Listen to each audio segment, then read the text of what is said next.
Okay, day number 3 of the chapter of light 2। बहुत ध्यान से सुनना, हम लोग अब तक क्या क्या पढ़े। हम लोग ह्यूमन आई के बारे में पढ़ चुके हैं, पहला चीज।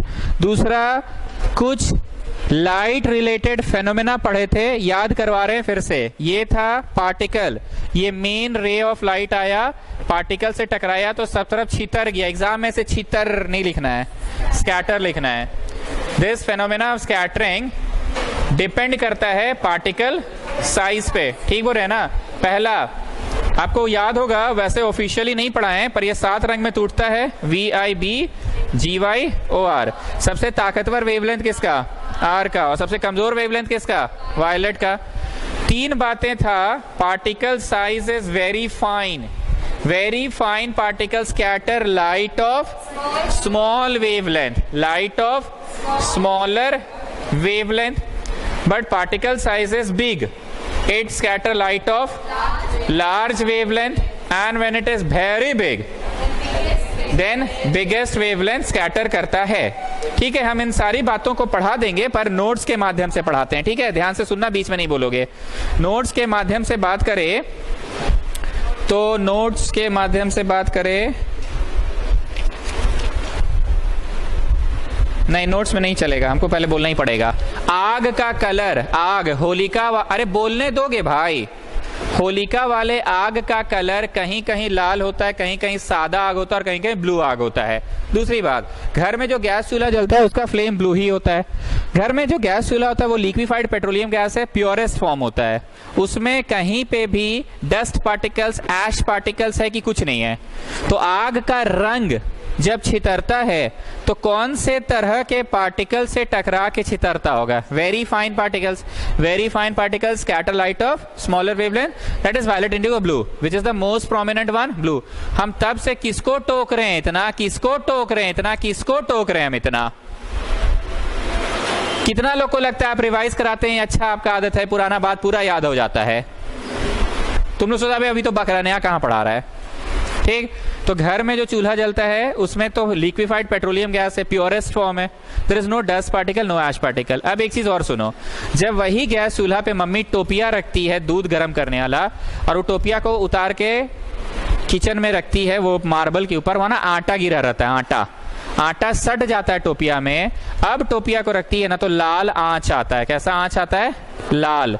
तो वो लाल अब क्यों आने लगा? आटा सट गया टोपिया में, अब उस टोपिया से भी तो टकरा के रंग फैल रहा है। तो पार्टिकल साइज तो, अब आटा के पार्टिकल साइज तो बड़े होते हैं ना। दूसरी बात, जब रोटी बन जाता है तो लास्ट में इतना सा आटा को इसे चीप के लगा देती तवा में, उसको पिछली बोलते हैं। I don't know what you people से।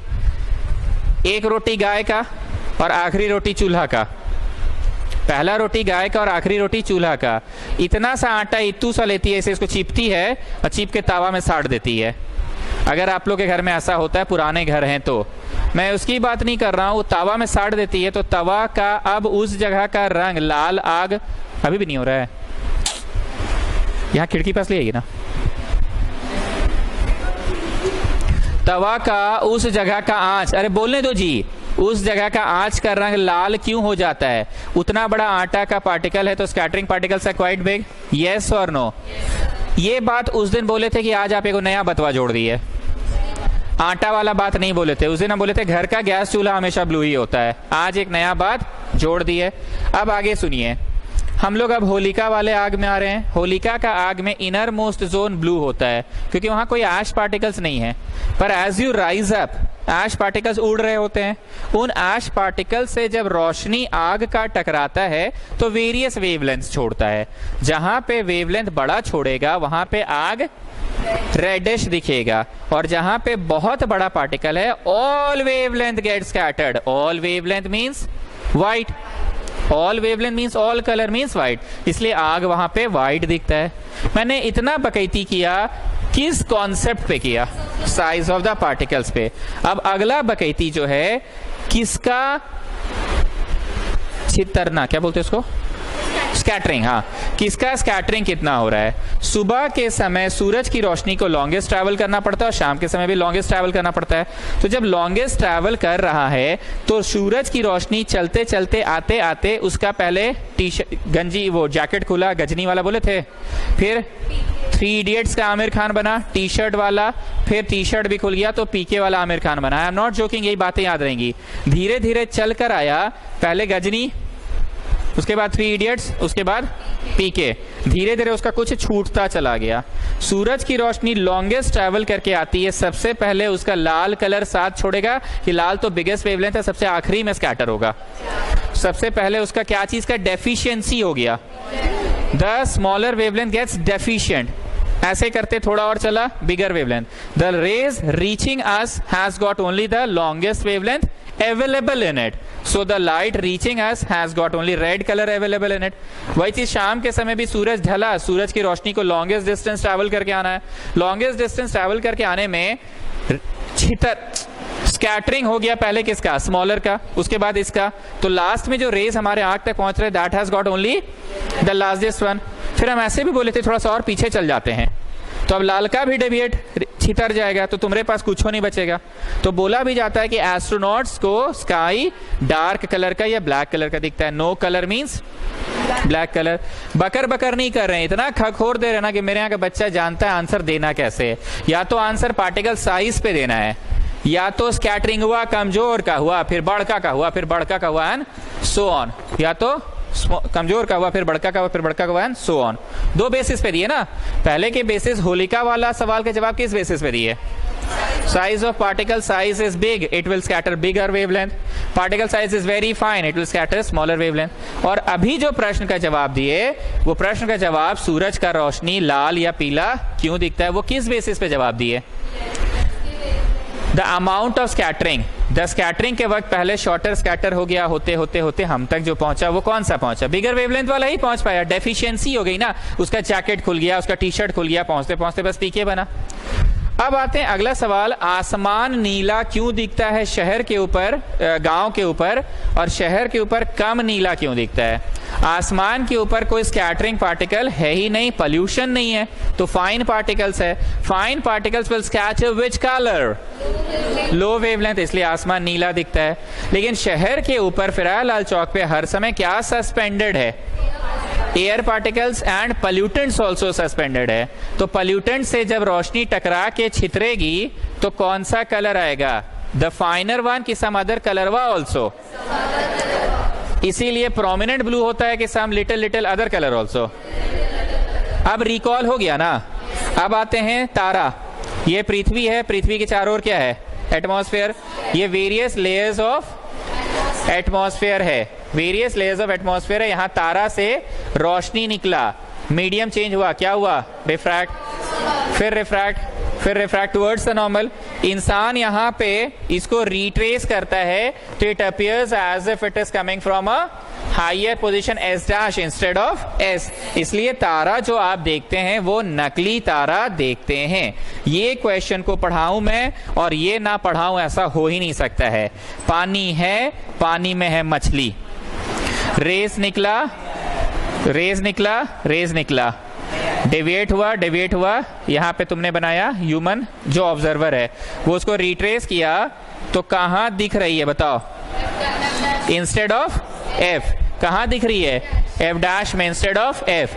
तो मछली जो तुमको दिखती है वो नकली दिखती है, एपरेंट, क्या बोलते हैं उसको, एपरेंट, एपरेंट मछली दिखती है। लेकिन असली मछली तो नीचे होती है। हम ऐसा बोले भी थे कि पकड़ने जा रहे, अरे अरे अरे अरे पकड़ा नहीं रहा, अरे पकड़ा नहीं रहा, अरे पकड़ा नहीं रहा। तो तुमको जहां दिख रही है ना वहां से और नीचे हाथ करो, यहां पे फंडा क्या है और वहां फंडा क्या है। ऑब्जर्वर है रेयरर मीडियम में हवा, और ऑब्जेक्ट है डेंसर मीडियम में पानी। ऑब्जेक्ट है रेयरर मीडियम हवा और ऑब्जेक्ट है डेंसर मीडियम पानी। पर यहां बतवा उल्टा है, यहां ऑब्जेक्टवा है रेयरर में और ऑब्जर्वर है डेंसर में। वहां तो वैक्यूम है ना, वैक्यूम इज रेयरर, और ऑब्जर्वर जहां पे भी है हवा है, तो हवा तो डेंस है ना उसके तुलना में, वैक्यूम की तुलना में। जब तुम रेयरर में थे ऑब्जेक्ट डेंस में था, लो लिख दे रहे हैं, ऑब्जेक्ट कहां और तुम कहां,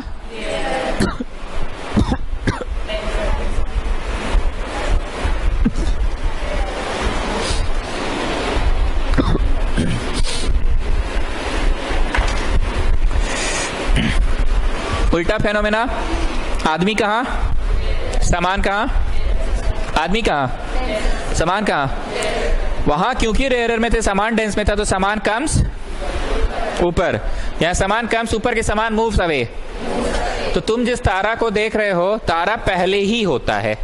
तुम देखते जिसको होता नहीं है, वो पहले ही होता है। So this is the apparent star. अगला टॉपिक हम लोग पढ़े थे ट्विंकलिंग ऑफ स्टार्स। मैंने क्या बोला था? ट्विंकलिंग ऑफ स्टार्स का मतलब ट्विंकल ट्विंकल छोटा स्टार ऐसा नहीं होता है। भगभुग भगभुग छोटा स्टार ऐसा नहीं होता है। ट्विंकल का मतलब सिर्फ और सिर्फ एक ही चीज होता है कि हजारों लाखों तारों में से कभी कोई एक तारा ग्लो कर गया या फेंट हो गया, इसको बोलते हैं ट्विंकलिंग। बस क्यों होता है ये भी सुनिए। आप जिस माध्यम के थ्रू देख रहे हैं इस तारे को, वो माध्यम एटमॉस्फेयर है। क्या atmospheric condition remains the same kids? नहीं, मतलब keeps changing. Atmospheric condition keeps changing and you are looking through atmosphere. If the atmospheric condition keeps changing, तो ऐसा कभी हो सकता है कि हर बार वहीं रहे, कि कभी पास कभी दूर, ऐसा हो सकता है। कभी पास कभी दूर। मान लो हजारों लाखों तारों में से कोई तारा का इमेज स्लाइटली क्लोजर हो गया, तो कैसा दिखेगा? भूख की भक। और कभी हजारों लाखों तारों में से तारा दूर चला गया तो भूख हो जाएगा। दिस भक भूख effect is called twinkling effect. This glow and फेंट, दिस ग्लोइंग एंड फेंट effect is called twinkling effect. अब बातें याद आ गई, अब नोट्स में आ जाए। चलो नोट्स में आप लोग आइए, पेज नंबर 3 में आओ students. Real and apparent position of stars. नहीं मिला है? कितने लोग नहीं आए थे लास्ट क्लास? 3 लोग नहीं आई थी, 4 लोग। बोल के आइए 4 जन को पेज नंबर कितना से चाहिए? 5 लोग को पेज नंबर 3 और 4, 4 लोगों को चाहिए, 5 लोगों को। Real and apparent position of stars, ध्यान से सुनना। The stars appear slightly higher than its actual position when viewed near the horizon. This is because the starlight on entering the Earth's atmosphere undergo refraction by various layers of atmosphere. आप छवि बना लिए various layers का? बना लिए various layers का छवि? By various layers of atmosphere and then reaches the Earth. Since the atmosphere bends the starlight coming from S towards normal, so when these refracted rays are retraced, then they appear to come from a slightly higher position S dash instead of S. पढ़ाए थे ना उस दिन भी? S dash instead of S. Thus we see an apparent image of star S dash instead of S. फिर आते हैं twinkling of stars. ये हम रीडिंग नहीं मार रहे हैं, इसमें होगा क्या बता दे रहे हैं कि एटमॉस्फेरिक कंडीशन बदलते रहता है और बदलते बदलते कभी तारा दूर चला गया तो भूख और तारा पास आ गया तो भक। नेक्स्ट आते हैं effect of refraction at sunrise and at sunset. ये हम नहीं पढ़ाए हैं, इसको पढ़ाना पड़ेगा। छवि बनाइए आप लोग। ये है पृथ्वी, ठीक है, कुछ लोग एब्सेंट से सुन लेगा दोबारा। ये है पृथ्वी। पृथ्वी ऑलवेज सराउंडेड बाय एटमॉस्फेयर। और ये सूरज डूबा हुआ है, सूरज अभी उगा नहीं है, सुबह नहीं हुआ है। क्या लगता है सूरज डूबता उगता है कि सूरज वहीं रहता है? हम लोग के लिए तो अभी सुबह नहीं हुआ, डूबा हुआ है, पर सूरज कहीं डूबा होगा कि वो हर समय वहीं है? Sun rays always spreads in all directions. नमस्ते, शटर उठा दे। Sun ray spreads in all direction. Sun ray ऐसे स्प्रेड होते होते यहाँ आया होगा, वैसे यूनिवर्स में भी फैल रहा है, कभी तो पृथ्वी पे आएगा। टकरा के वो बेंड किया इनवर्ड्स। कहाँ बेंड किया? इनवर्ड्स। जब वो इनवर्ड्स बेंड किया तो एटमॉस्फेयर उसको अंदर की ओर भेज दिया और ऑब्जर्वर क्या करता है? उसको रिट्रेस करता है। क्या करता है? तो ऑब्जर्वर को सूरज उदय हो गया ऐसा दिख रहा है, पर सूरज अभी उगा नहीं है, नकली सूरज दिखता है। इतना ऊंचा नहीं, मेरा फोटोवा थोड़ा गलत बना है, यहां से यहीं आएगा। लो ठीक कर दे रहे हैं, कर दे। इतना ऊंचा नहीं जाएगा, यहीं आएगा। तो सुबह को 2 मिनट के लिए सिर्फ ऐसा होता है कि आप नकली सूरज देखते हैं। सुबह और शाम मिला के 3 मिनट बोला मैंने। The time difference is of 3 minute, सुबह और शाम मिला के total time. And in the notes में कितना लिखा हुआ है? ठीक है, तो गलती बोले, सुबह और शाम मिला के 2 मिनट। मिला के है, पर मिला के इसी प्रकार शाम के समय सूरज ढल चुका है, सूरज अब नहीं है आसमान में, लेकिन तुमको 2 मिनट तक सूरज दिखता रहेगा। कैसे? सूरज डूब चुका है पर उसका रेस तो हर समय आ रहा है ना, इंटरनली आया, टकरा के इंसान उसको क्या किया, रिट्रेस किया। तो दिस इज नकली सूरज, दिस इज असली सूरज। So I am not going to read it, ये आप समझ चुके हैं। अब आते हैं Tyndall effect. The scattering of particles in a colloidal solution is called Tyndall effect. Air is the best colloid, पता है ना? Looking like homogeneous, but it is heterogeneous. क्या लगता है, एयर के पार्टिकल्स यूनिफॉर्मली स्प्रेड है कि नहीं? यूनिफॉर्मली नहीं होता है स्प्रेड। कॉम्पोजिशन कहीं पे गाढ़ा, कहीं पे कम, एटमॉस्फेरिक प्रेशर पे डिपेंड करता है ना। तो 3 पॉइंट सुनो। पहला, वेरी फाइन पार्टिकल्स, अंडरलाइन करो, वेरी फाइन, अंडरलाइन करो, very fine. Very fine particles scatter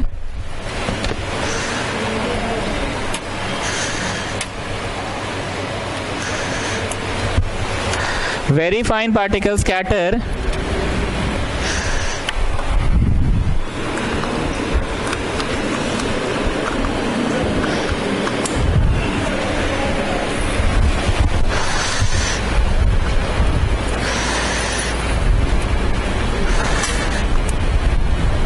ये एक नया बीमारी हो गया यहां से।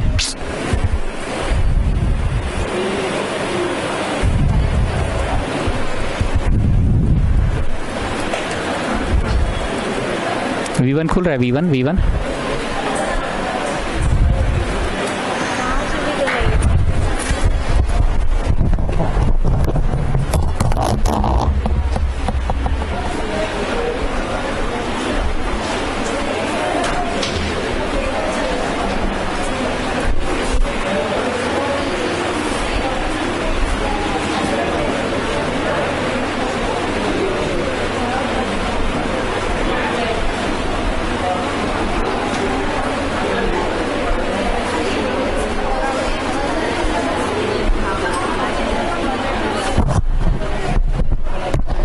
चलो पॉइंट्स पढ़ो। पहला, very fine particles scatter mainly blue colour, underline करो, very fine.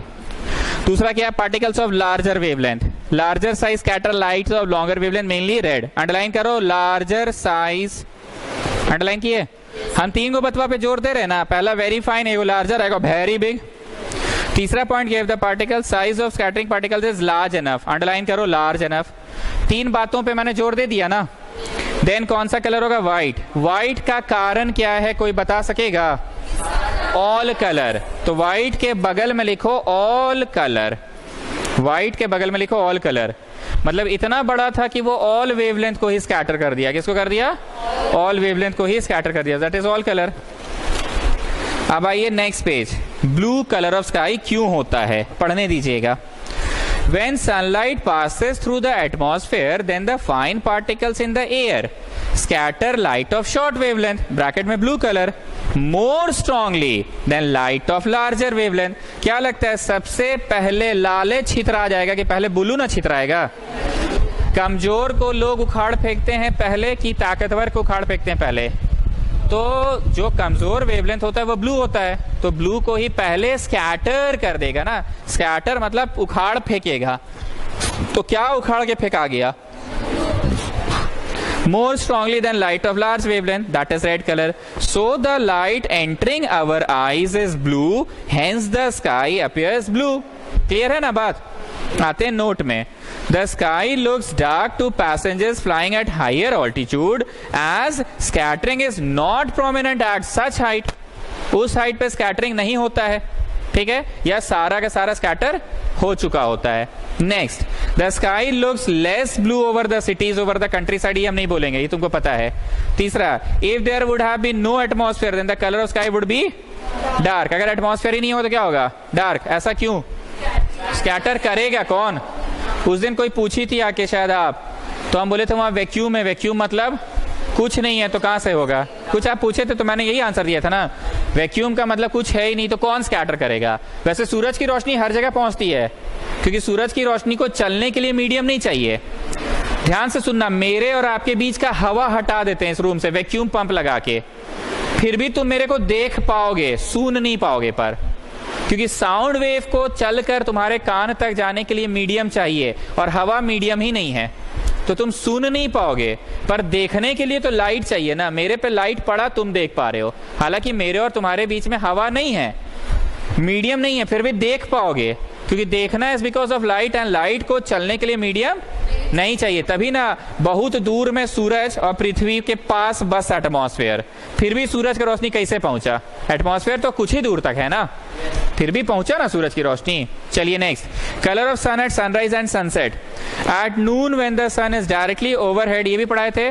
Then the distance travelled by the sunlight through the atmosphere is short and so it comes across lesser number of particles resulting in lesser scattering. Scattering होता ही नहीं है, क्योंकि उसको क्या है, कम डिस्टेंस, डिस्टेंस फैक्टर आ गया ना यहाँ पे, resulting in lesser scattering. Thus during the noon the sun looks close to its actual color, that is white. अब आते हैं, but at sunrise and sunset it has to travel longer distance. मान रहे ना जी? So it comes across more number of particles which scatter mostly blue light, that is light of smaller wavelength. काहे? बोलो वही बात है, कमजोर को पहले लोग उखाड़ फेंकेगा, ताकतवर को बाद में। Thus the light reaching our eyes more of longer wavelength, this gives it a reddish. More of longer क्यों? क्योंकि shorter gets scattered ना, shorter gets scattered, तो light reaching us is deficient of shorter wavelength, it has got only longer wavelength. समझ पा रहे हैं ना? जो लास्ट क्लास नहीं आए थे उनका पेरे को पता नहीं कितना समझ रहे हैं, बट बाकी लोग समझ रहे हैं ना। चलिए अब एक क्वेश्चन है, explain why smoke looks red blue white. ये हम नहीं पढ़ेंगे, ये सबको पता है। Next, danger signals are red in colour, why? ये भी पढ़ा दिए थे। लाल रंग स्कैटर नहीं होगा तो तुमको दिखते रहेगा कि वहां डेंजर है। मान लो ब्लू रंग का लाइट लगाए हैं, वो स्कैटर हो गया, तुमको दिख भी नहीं गया, तुम जाके गाड़ी ठोक दिया। ब्लू रंग तो जल्दी स्कैटर होगा ना, लाल को तो स्कैटर होने में टाइम लगेगा। क्यों? लॉन्गर वेवलेंथ सबसे लास्ट में स्कैटर होगा। नेक्स्ट क्वेश्चन है, when the why the sunlight reaching the earth looks yellowish. ये भी आपको पता है, येलो सूरज की रोशनी क्यों दिखती है। नेक्स्ट क्वेश्चन है, why planets do not twinkle. ये एक सवाल है जो हम नहीं पढ़ाए हैं। देखो, आप तारा जो देखते हैं, असली तारा देखते हैं कि नकली वाला देखते हैं? मानते हैं? बहुत ध्यान से सुनना, ये पेपर तुम लोगों से काफी दूर है, अभी यहां है, अब यहां है। क्या तुमको फील हो गया कि पेपर ने अपना जगह बदला है? पक्का फील हो गया? यही ना ट्विंकलिंग इफेक्ट है।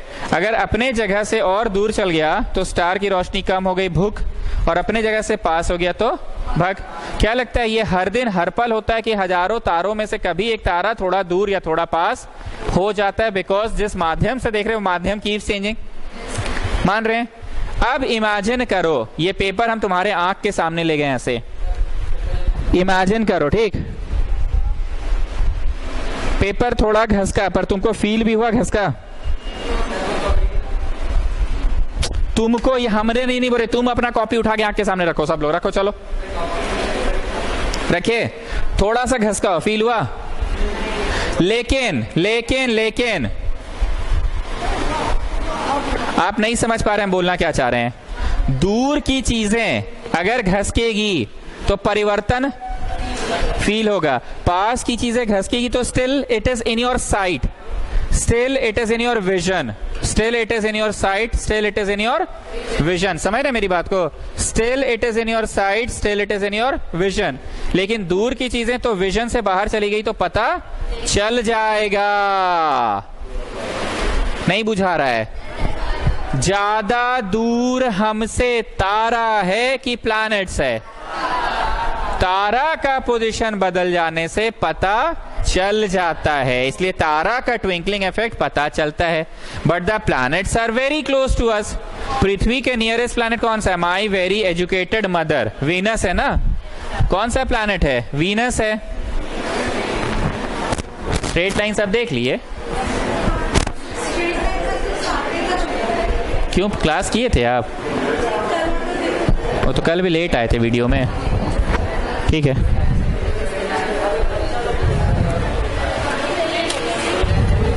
ओके, तो सुनो जरा सा, तारा का पोजीशन बहुत दूर है, इसीलिए अगर उसमें परिवर्तन आए तो ट्विंकलिंग इफेक्ट महसूस होता है।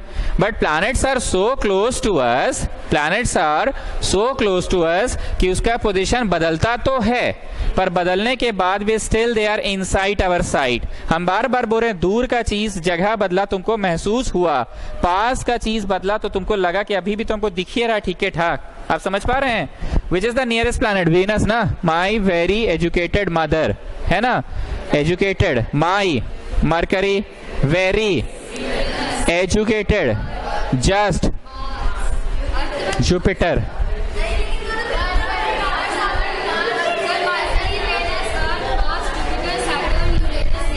My very educated, educated mother just, हाँ ठीक है, हम उल्टा बोले थे, हाँ ठीक है। जो भी है प्लैनेट्स ट्विंकल करता हुआ क्यों नहीं दिखता, समझ में आ गया? क्यों नहीं दिखता है प्लैनेट्स ट्विंकल करता हुआ? They are so close, so even if their position changes, even if their position changes, they are still in our sight. नहीं समझ पा रहे जी? नहीं समझ रहे Khandelwal? Even if their position changes, they are still in our sight. पढ़ने दो। Why planets do not twinkle? Planets are close to us as compared to the stars. Their apparent position also changes with the change of density of different layers of atmosphere. However, the size of their apparent image is still fairly large. बड़ा का ही बड़ा रहता है, मतलब वहीं का वहीं रहता है, such that it seldom falls outside the line of sight. English बुझाया ji? Seldom मतलब कभी कभी, seldom मतलब कभी कभी, such that it seldom falls outside the line of sight. नजरों से ओझल हुआ कि नहीं हुआ? नहीं हुआ, hence they do not twinkle. अगला सवाल है, why the faces of person sitting opposite to campfire appear to shimmer? आप देखते होंगे हिंदी सीरियल वगैरह में स्टार प्लस में लाश जल रहा है, डेड बॉडी, और डेड बॉडी के उस तरफ दो चार आदमी हैं, डेड बॉडी लाश के इस तरफ है। कैमरा का पिक्चराइजेशन क्या होता है कि इधर से दिखा रहा है कि लोग रो रहे हैं या व्हाटएवर, तो जिनको कैमरा पिक्चराइज कर रहा है उनका चेहरा ऐसे ऐसे हिल रहा है। क्यों हिलता है? आप जिस माध्यम के थ्रू देख रहे हैं वो है आग।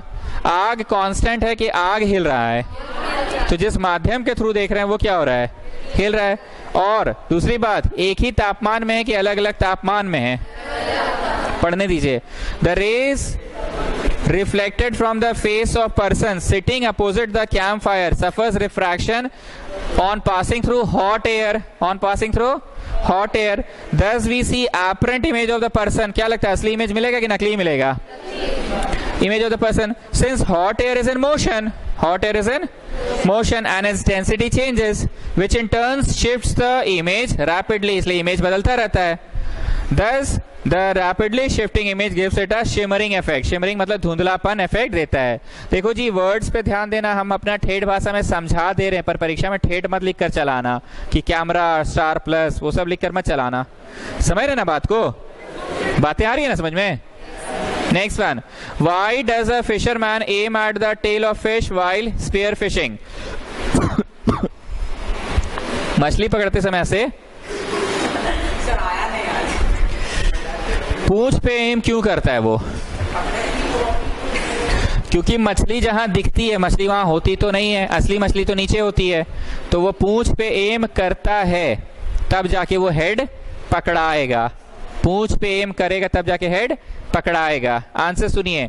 Due to refraction when rays of light travelling from water to air, that apparent image of fish is formed at higher level and ahead of its actual position. Ahead of its actual position. Thus the fisherman aims at the tail of the apparent image. His spear hits the head of the actual fish. जहां पूंछ दिख रहा है वहां पूंछ नहीं, वहां head है। अरे imagine करो ना,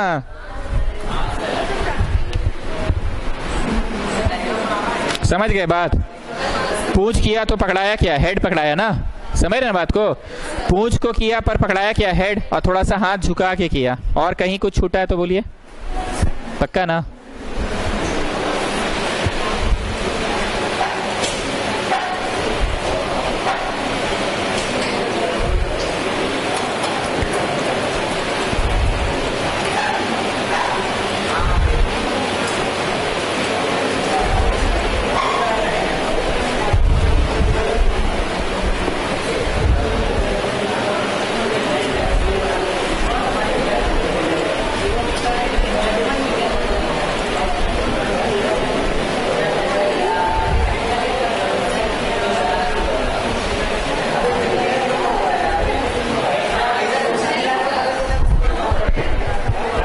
ओके, कमिंग बैक। अब हम लोगों को पढ़ना है rainbow formation. Come back to page number 2 students, come back to page number 2। Dispersion of light class 6 में पढ़ते थे आप लोग। एक प्रिज्म से सनलाइट गया तो क्या हुआ? 7 रंग में टूट गया ना, 7 रंग में टूट गया।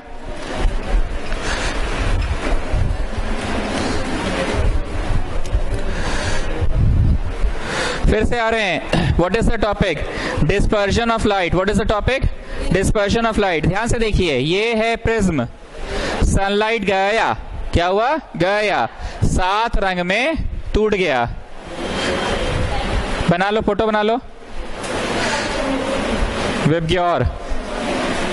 And this band of 7 colour is called spectrum. This band of 7 colour is called spectrum. एक काम और करो, अगला पेज में, पेज नंबर 3 में एक बॉक्स दिया हुआ है। उस बॉक्स में क्या करना ना, हम तो इंक बचा रहे हैं, 2 ठो प्रिज्म वाला फोटो बनेगा। उस बॉक्स में 2 ठो। ये 7 रंग जब प्रिज्म में घुसेंगे ना, they recombine to give a white light. This phenomena is called recombination. नाम ही है रिकॉम्बिनेशन। 7 रंग टूटा, दिस इज डिस्पर्शन। 7 जुड़ा, that is called recombination. Notes नहीं है, बनाते जाओ। कहां बनाना है समझ में आ गया? पेज नंबर 3 में, यहां पे।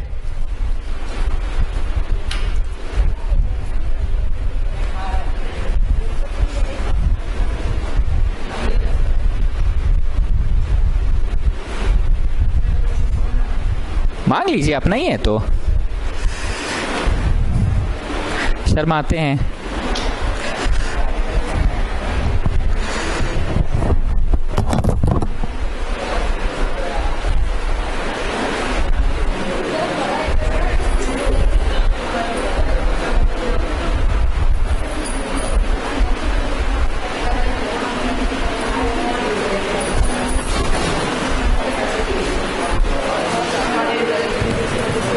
कमिंग बैक, हम फिर से बोल रहे हैं, इसको कहां बनाना था? रिकॉम्बिनेशन ऑफ व्हाइट लाइट में। किसमें बनाना था? रिकॉम्बिनेशन ऑफ व्हाइट लाइट में। इसको आप बना लिए पेज नंबर 3 में, पढ़ दे रहे हैं इसको। The phenomena due to which a prism splits a white light in 7 constituent colour and a second prism. कैसा prism? Second prism kept in inverted position with respect to the first one. Recombine these 7 colors to finally give a white light is called recombination of white light. बुझाया? Rainbow formation जो है उसको tick लगा के very very very very very very very very very important. School में भी master पढ़ाया हो, इतना तो समझ में आ ही गया होगा। अरे इतना समझ में आ गया था कि it is very very very very.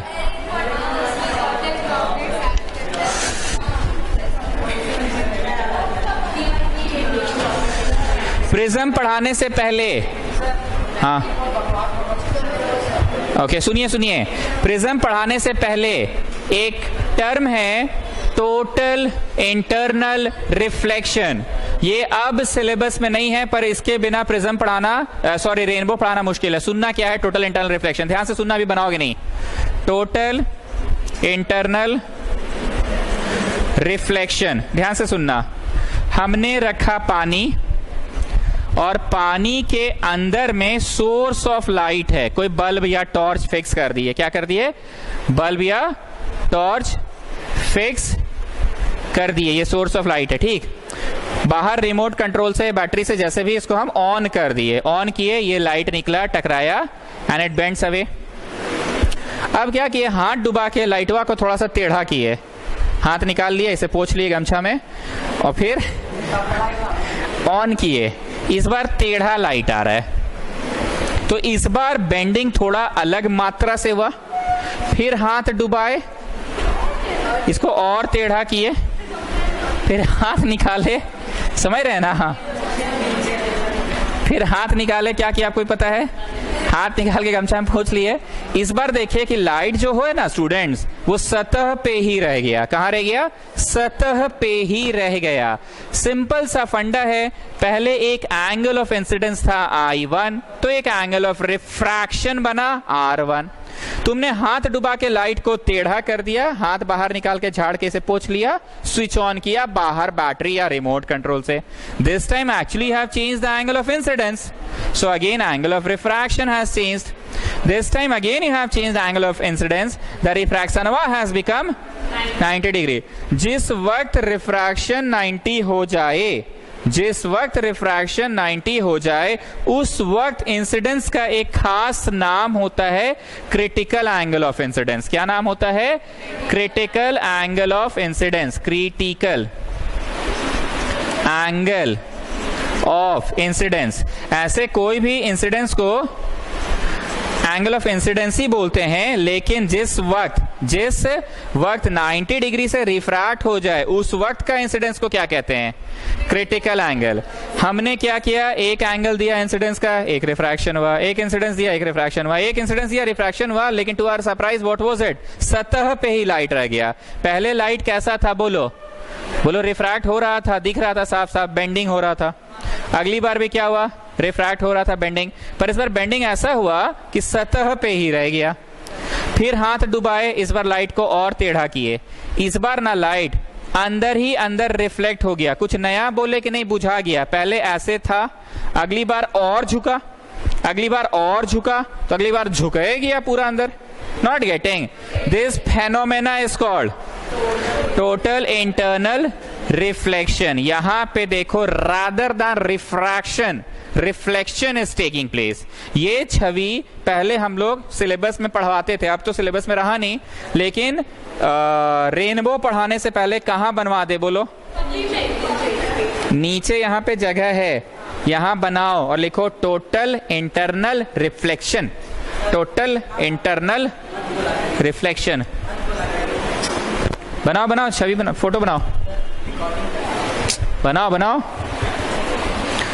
ये दिख रहा है कि गंदा हो गया फिगर? I1 था तो बेंड हुआ R1, I2 था तो बेंड हुआ R2, I3 था तो बेंड होके 90 हुआ, तो अब नाम I3 है पाजी की, एक स्पेशल नाम हो गया। क्या नाम है वो? Critical angle of incidence. अब और फर्दर बेंडिंग होगा कि no rather than refraction, reflection takes place. Reflection takes place. What takes place? Reflection takes place. ये छवि जरूर बनाओ, इसके बिना रेनबो पढ़ाना बड़ा मुश्किल है। बनाइए।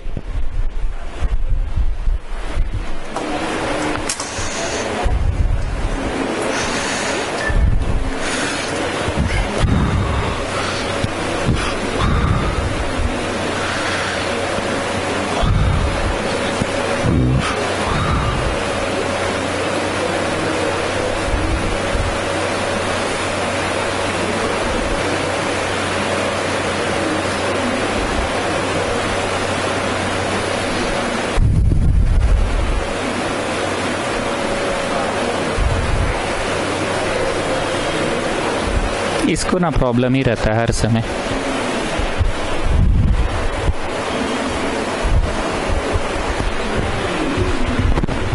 बढ़े कोई पूछेगा what is total internal reflection, तो क्या बोलोगे? लाइट अंदर ही अंदर पानी में है, लेकिन रिफ्रैक्ट नहीं होकर रिफ्लेक्ट। कभी तुम ऐसा जादू देखे हो जी? पानी के अंदर लाइट है, अब पानी में टकरा के लौट आ रहा है।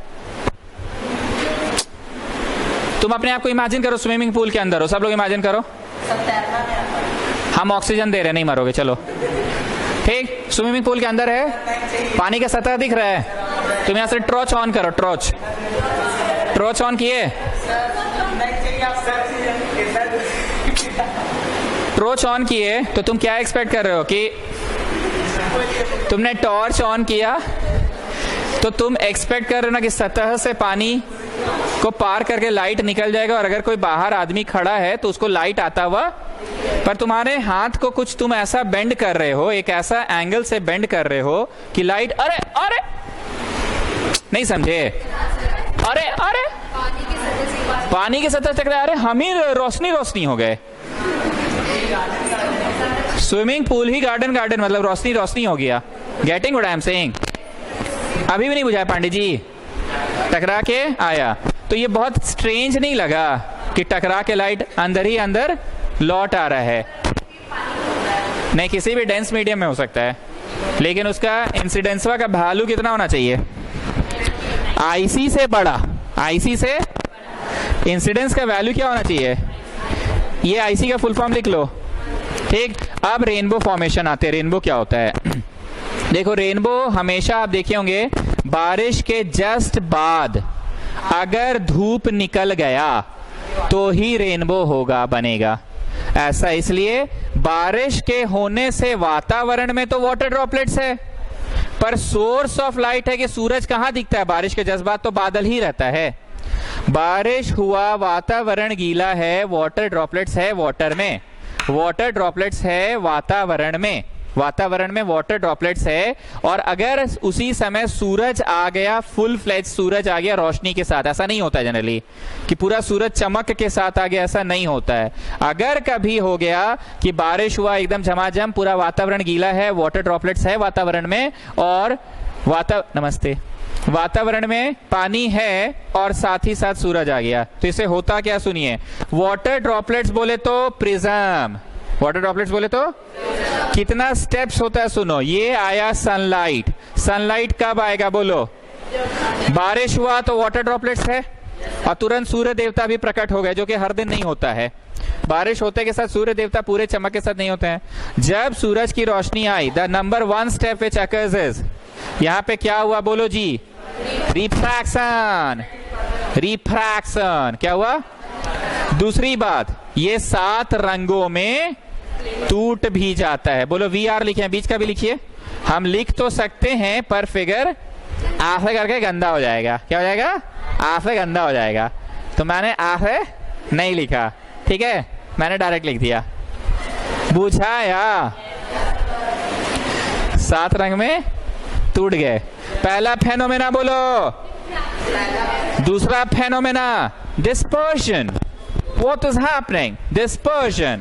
अब तुम क्या सुने थे? अगर लाइट किसी पानी माध्यम में रहे और बाहर नहीं निकल के भीतरे भीतरे वापस आ जाए, अंदर ही अंदर, इंटरनली, हिंदी में क्या बोले? भीतरे भीतरे, internally. Not getting my words. अरे इंटरनली, भीतरे भीतरे वापस आ गया, that is called internal reflection. पहला फेनोमेना। दूसरा फेनोमेना, हम चाहते तो 7 रेज बना सकते थे, पर मैंने 7 नहीं बनाया, V और R बनाया। अब ये बाहर निकल तो सकता है, पर अंदर ही अंदर, भीतरे भीतरे क्या हो गया? क्या हो गया? Total internal reflection. अब सिलेबस वालों ने टोटल इंटरनल रिफ्लेक्शन हटा दिया सिलेबस से और रेनबो पढ़ाने को बोलता है, तो हम कैसे बच्चा को समझाएंगे जब तक वो नहीं समझा पाए? अब बच्चा समझ रहा है ना, बाहर निकलना था लेकिन भीतरे भीतरे लौट आया, तो भीतर ही भीतर अगर वापस आ जाता है लाइट। हम स्विमिंग पूल वाला क्यों बोले? तुम इमेजिन करो हम सभी लोग स्विमिंग पूल के अंदर है और ऐसे टॉर्च ऑन किए, एक्सपेक्ट कर रहे हैं कि स्विमिंग पूल के सतह में पानी टकरा के रोशनी बाहर जाएगा, पर रोशनी अब देखो, तो what is this? Internal reflection. कोई मिरर तो नहीं है, पानी में ही टकरा के वापस आ रहा है। क्या लगता है? टकरा के बाहर जाना चाहिए था, पर क्या हो गया? वापस आ गया, वापस आ गया। और ये R का R डैश, V का V डैश, 7 बैंड्स हम बना दे रहे हैं, पर तुम लोग ऐसे गंदा मत करना। 7 बैंड्स हम बना दे रहे हैं, तुम लोग गंदा मत करना। और एक बात, जितने भी डायग्राम्स हम बनाते हैं ना, तुम लोग उसको साफ सुथरा ना बुक से देखकर एग्जाम में बनाना। मेरा डायग्राम काम चलाओ होता है, ठीक? सूरज उधर तो रेनबो किधर? याद रखिएगा कि अगर सुबह को रेनबो बना तो वो वेस्ट में बनेगा, सूरज कहाँ है? और अगर शाम को रेनबो बना, ईस्ट में बनेगा। ये फोटो उस बॉक्स में बना लीजिए।